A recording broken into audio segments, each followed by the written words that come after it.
Assalamualaikum warahmatullahi wabarakatuh. Sobat Muslim, menikah adalah amalan yang menjadi penyempurna separuh agama Islam. Rasulullah Shallallahu Alaihi Wasallam menyuruh setiap umatnya, baik laki-laki maupun perempuan yang sudah balik dan sehat akalnya untuk menikah. Pernikahan juga menghindarkan umat dari perbuatan zina dan tercela. Maka agama memerintahkan seseorang untuk menikah jika dirinya sudah siap secara jasmani dan rohani. Membahas tentang pernikahan, bagaimanakah hukumnya jika menikah dalam keadaan haid? Bukankah pernikahan itu suci dan sakral? Bagaimanakah Islam memandang ini? Pernikahan memiliki rukun nikah yang harus dipatuhi. Di antaranya adanya mempelai wanita dan pria, adanya wali nikah, saksi, dan ijab kabul. Kemudian harus memenuhi syarat nikah, yaitu kedua mempelai beragama Islam, bukan mahram, tidak dalam melaksanakan ibadah haji, dan tidak ada unsur paksaan. Jika rukun dan syarat ini terpenuhi, pernikahan ini dianggap sah di mata agama dan Allah Subhanahu wa Ta'ala.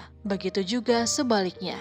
Dari sekian banyaknya syarat yang ada, tidak ada yang melarang pernikahan seorang muslimah yang sedang haid. Syekh Muhammad bin Shalih Al-Utsaimin menyebutkan, akad nikah wanita yang sedang haid adalah sah dan tidak masalah. Hukum atau syarat utama akad nikah adalah halal dan sah, kecuali ada dalil yang mengharamkannya. Sementara tidak pernah ada dalil yang menyatakan haramnya akad nikah saat wanita sedang haid. Rasulullah Shallallahu Alaihi Wasallam disebut pernah marah ketika mendengar berita bahwa Abdullah bin Umar mentalak istrinya yang sedang haid. Beliau memerintahkan Abdullah untuk rujuk kembali dan membiarkan sang istri tetap berstatus sebagai istri hingga suci dari haid. Kemudian haid kembali dan suci dari haid. Setelahnya terserah kepada Abdullah apakah ingin tetap mempertahankan istrinya atau mentalaknya. Hal ini berdasarkan firman Allah Subhanahu wa Ta'ala dalam At-Talaq ayat 1.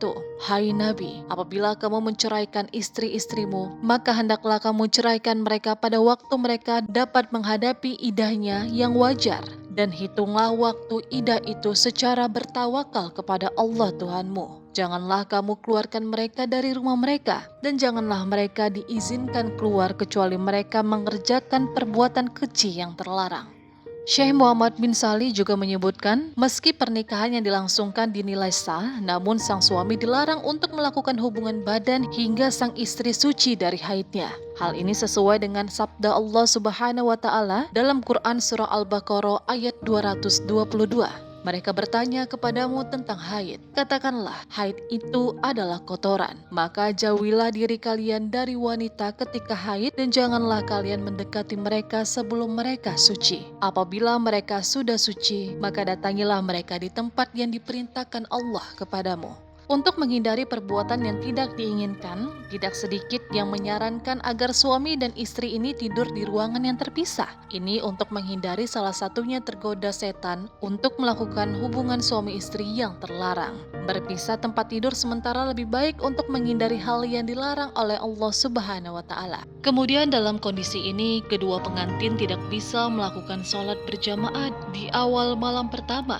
Untuk itu, suami bisa sholat sunnah sendirian. Kemudian memegang ubun-ubun sang istri dan mendoakannya dengan doa keberkahan. Dengan demikian, jelas sudah bahwa melaksanakan akad nikah saat haid boleh dan tidak dilarang. Hanya perlu diingat bahwa yang diharamkan bagi pasangan suami istri adalah berjimak atau berhubungan seksual. Rasulullah Shallallahu Alaihi Wasallam bersabda dalam sebuah hadis, barang siapa yang menyetubui wanita haid atau menyetubui wanita di duburnya, maka ia telah kufur terhadap apa yang diturunkan kepada Muhammad Shallallahu Alaihi Wasallam. Hadis riwayat Tirmizi dan Ibnu Majah. Sahabat Muslim, demikian penjelasan mengenai akad nikah saat haid. Semoga informasi tadi bermanfaat untuk kita semua. Wassalamualaikum warahmatullahi wabarakatuh.